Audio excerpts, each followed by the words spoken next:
Imagine a world where war decides the fate of civilizations, where empires rise and fall through the brilliance of a single commander. Throughout history, many generals have been praised for their military genius. Names like Napoleon Bonaparte, Julius Caesar, and Hannibal Barca are often remembered as some of the greatest military leaders who ever lived. Yet even these legendary figures eventually tasted defeat. But there are two commanders whose reputations stand out in a very unusual way. They lived in completely different eras, belonged to different cultures, and fought in different parts of the world. Yet both of them share something extremely rare in military history: a reputation for never truly losing a battle. One of them came from the deserts of Arabia, a brilliant cavalry commander who would eventually face the two most powerful empires of his time. His name became synonymous with speed, strategy, and relentless victory. The other was a young king from ancient Greece who, before the age of 30, had already conquered one of the largest empires the world had ever seen and pushed his armies across continents. These two men are Khalid ibn al-Walid and Alexander the Great. Today, we're going to explore their lives, their military campaigns, and the incredible victories that built their legendary reputations. First, we will talk about Khalid ibn al-Walid. After that, we will move on to the story of Alexander the Great. And once we've seen the journey of both commanders, we will compare their achievements and ask a fascinating question: who truly deserves to be called the general with a 100% win rate? But in the end, the final decision will not come from history books. It will come from you. First, let's talk about Khalid ibn al-Walid was born around the year 592 in the city of Mecca, located in the Arabian Peninsula. He belonged to the powerful Quraysh tribe, one of the most influential tribes in Arabia at the time. His family, the Banu Maxim clan, had a strong reputation for leadership and military skill. Growing up in the harsh environment of Arabia, Khalid learned from an early age how to ride horses, handle weapons, and survive in difficult conditions. Tribal conflicts were common, and warfare was often part of life. Young men were trained not only to fight, but also to lead. Khalid quickly developed a reputation for intelligence, courage, and tactical awareness. He had a natural ability to read the battlefield and react quickly to changing situations. These qualities would later make him one of the most feared commanders of his era. Interestingly, Khalid did not begin his military career fighting for the Muslim side. In fact, he was initially one of their strongest opponents. During the early years of Islam, the Quraysh tribe strongly opposed the message of the Prophet Muhammad. Khalid fought on the side of the Quraysh against the Muslim forces. One of the most famous examples of his military talent occurred during the Battle of Uhud in 625 CE. In that battle, Khalid commanded the Quraysh cavalry. At first, the Muslim forces had the advantage, but Khalid noticed something crucial.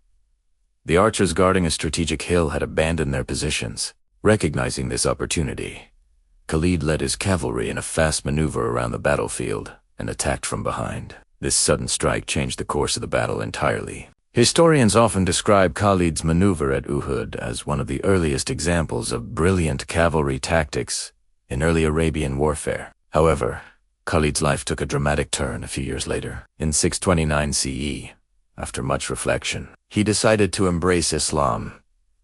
His conversion was a significant moment, because one of the most skilled military commanders in Arabia had now joined the Muslim community. Soon after accepting Islam, Khalid proved his abilities once again during the Battle of Mu'tah. In this battle, a Muslim force of about 3,000 soldiers faced a much larger army of the Byzantine Empire and its allies. During the fighting, 3 Muslim commanders were killed, one after another.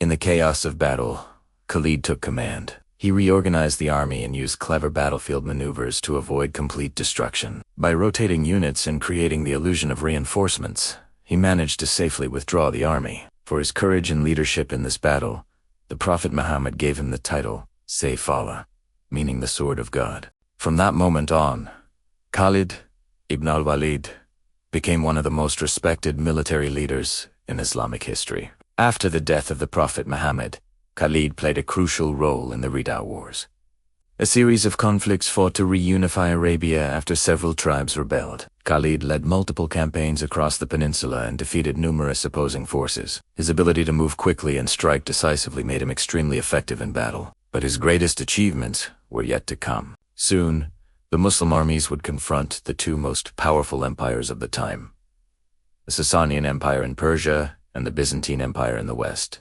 Khalid led campaigns in what is now Iraq and Syria, winning several key battles against Persian forces. One of his most famous strategic decisions involved marching his army across a vast and dangerous desert. This route was considered nearly impossible for large armies to cross, but Khalid took the risk.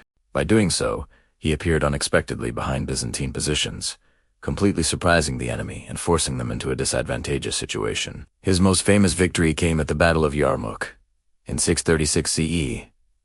In this battle, Muslim forces faced a massive Byzantine army. The Byzantines had superior numbers and significant experience, but Khalid used flexible defensive formations and highly mobile cavalry units to control the battlefield. His tactics allowed the Muslim army to hold their ground and counterattack effectively. The battle ended with a decisive Muslim victory, which opened the door for the Muslim conquest of Syria. Over the course of his military career, Khalid ibn al-Walid commanded dozens of battles and gained a reputation for never suffering a true defeat. This is why many historians consider him one of the most effective battlefield commanders in history. Now, let's move to the story of Alexander the Great.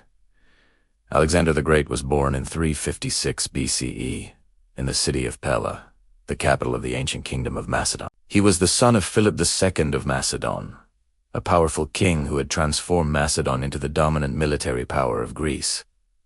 From an early age, Alexander was prepared for leadership. His father ensured he received both intellectual and military education. One of Alexander's teachers was the famous philosopher Aristotle. Under Aristotle's guidance, Alexander studied philosophy, science, literature, and politics. These lessons shaped his vision of leadership and empire. But Alexander's upbringing also focused heavily on warfare. He trained in combat, strategy, and horsemanship. A famous story from his childhood tells how he managed to tame a powerful horse that no one else could control. That horse, named Bucephalus, would later carry Alexander through many battles. By the age of 16, Alexander was already governing parts of the kingdom as a regent while his father was away on campaign. At 18, he fought in the Battle of Gaugamela, where he led the companion cavalry and played a key role in defeating a coalition of Greek cities. But Alexander's destiny truly began in 336 BCE, when his father was assassinated. At just 20 years old, Alexander became king. Some Greek cities attempted to rebel, believing the young king would be weak. Alexander responded swiftly and crushed the rebellions, demonstrating that he was more than capable of ruling. Once Greece was secure, Alexander turned his attention toward a much larger goal. He launched an invasion against the powerful Achaemenid Persian Empire, ruled by Darius III.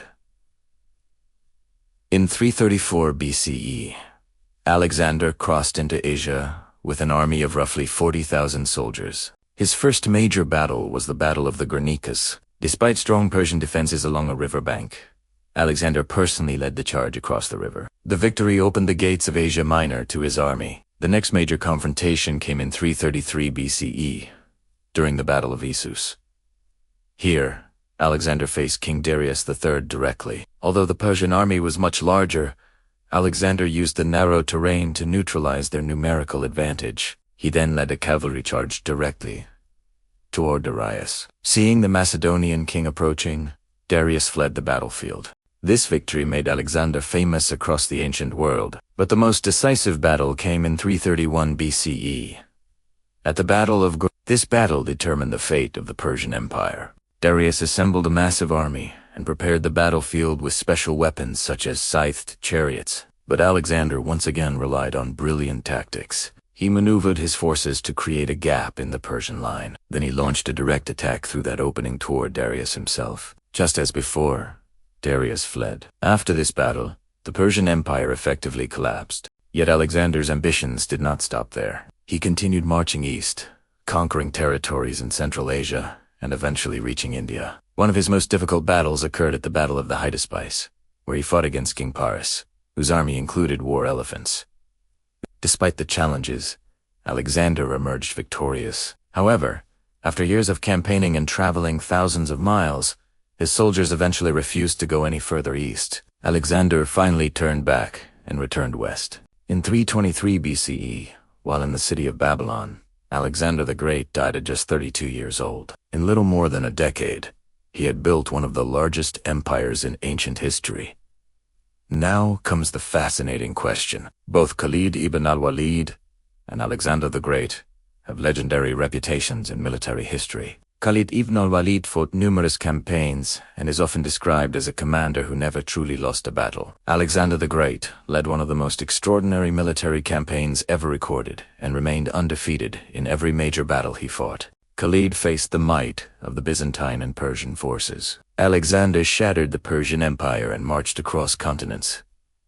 Both men demonstrated incredible courage, strategic brilliance, and leadership. So if we ask the question, who deserves the title of the greatest undefeated commander? Is it Khalid ibn al-Walid, the sword of God who defeated powerful empires with speed and tactical mastery? Or is it Alexander the Great, the young king who conquered half the known world before the age of 30? History gives us two extraordinary figures, but the final judgment is not written here. Now the question is yours.